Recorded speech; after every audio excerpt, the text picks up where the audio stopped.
So I can't believe I'm here with Mr. Orkut. So nice having you here in Porto Alegre and taking some time to talk a little bit about your plans, about this new social network that's coming on. Hello, what a great name, by the way.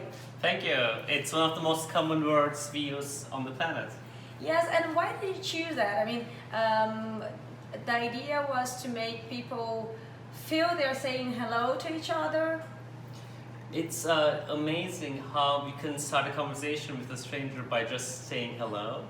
And it's all about having the courage and take the first step to initiate a conversation. And then magical things can happen. You can find a new friend, you can find true love, you can build relationships. Oh, that's nice. And do you intend to make people take this first step and say hello to each other, even though if they don't know each other? Hello is all about creating new meaningful connections, and the most natural way we connect to one another is through common interests and shared passions. So on Hello we built the entire experience around communities, and communities were what was the most popular on Orkut.com. And we want to create an environment where people can feel authentic, genuine, expressive, and not just talk to people they know, but meet new people. Yeah, I think the communities was the most painful loss that everybody who used Orkut felt like.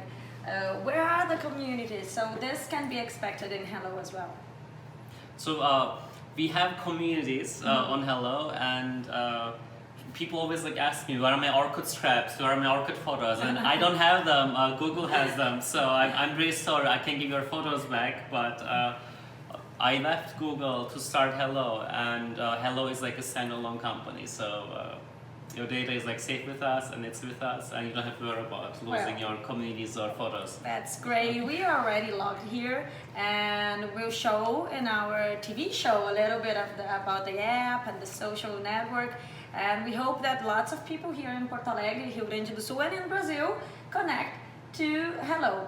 Are you expecting that Brazilians will be one of the most huge public as it was in Orkut? Yes, because it really aligns with the values. If I think about the values of Orkut.com or Hello, it's all about friendship, togetherness, love, empathy, compassion, all the values that make us human, the values that connect us to one another. And on Hello, we want people to be themselves, not who they think they should be or who they think the world wants to see, because we need to celebrate our differences, not hide them, and we have to embrace each other's individualities and personalities. What I think it's really cool about Hello is it's different of the other social networks where you look too much to yourself and you start measuring it if you're popular or not. And the idea is really to share and bring some content, right?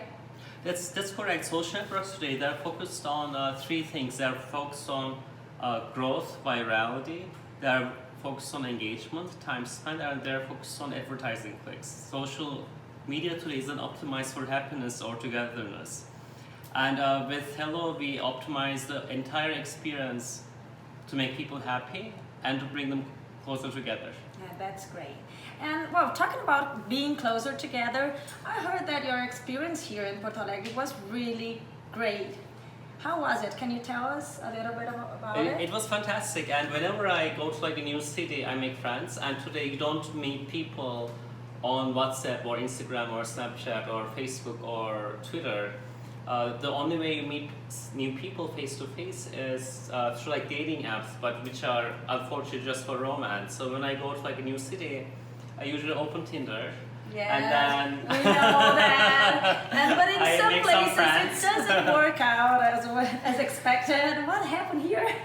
So I matched with 10 guys. I was talking to 3 of them, and I was having drinks at the bar. I was supposed to meet with some of them for drinks, and then people reported that I was fake. They thought I was impersonating Orkut, and they blocked my account.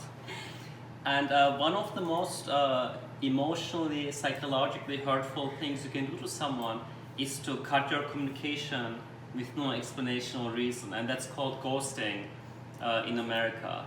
And ghosting is like one of the most poignant, hurtful behaviors that we see online and also on Tinder. So it looked like I was ghosting them because I wasn't able to communicate.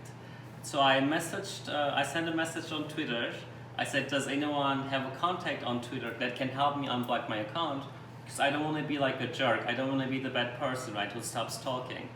And then the next morning I wake up and there are like 5,000 retweets.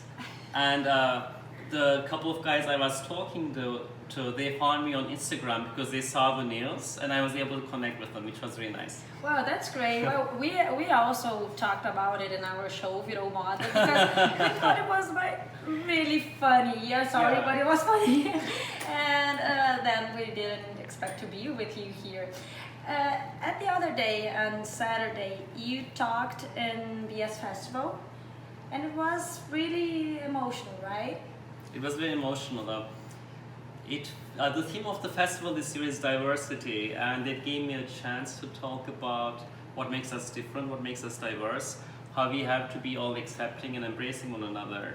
And it gave me an opportunity to talk about values that truly matter. So I talked about kindness, uniqueness, being like expressive, and I spent a lot of time talking about love. And love is something that we can never have enough of it, but we are so scared to even like use the word, and everyone's like so frightened and so full of love, but we have to have the courage to take the first step and say I love you. Oh, that's great. And what about the drinks here? I heard that your favorite one is caipirinha. Is that right? It's definitely caipirinha, and I think I had like 12 caipirinhas in 6 days. Oh, that's okay. 6 Yeah. days, twice So a day. the That's two okay. caipirinhas a day. Yeah, I thought you were going to tell like 12 before going to BS Festival, and then I was okay. That's too much. That's I would have had more if I was not working, but you know. Okay, yeah, we have to maintain hopes. Well, just for us to finish here, I'm curious about something. What does Orkut mean? Your name. Oh, that's it. The name, not the social network. When Orkut.com first launched, we were really popular in Finland. And In Finland? Yeah, and then it turns out one of my friends spoke Finnish, and he said Orkut means multiple orgasms in a row. So in Finland, Interesting. and it's like one of like those funny things. If someone ever asks me, "What does your name mean?" How do you say your surname? Because I could even try mention it. So in Turkish, it's Orkut Büyükkökten. In America, they call me Orkut Büyükkökten. And then I guess in Brazil, they call me Orkuchi, right? Or Orkut. Orkuchi. Yeah. Yeah, Orkuchi. And we don't say your surname because we don't know how to say it. Just Yeah. like that. We don't know how to spell it. Well, Orkut, thank you so much for taking this time being with us. And I would like to ask you to send a kiss to everybody who's watching us in Virou Moda. Send some love for us. Virou Moda. Amando Viva e seja feliz. Love it, thank you. Thank you. Oh.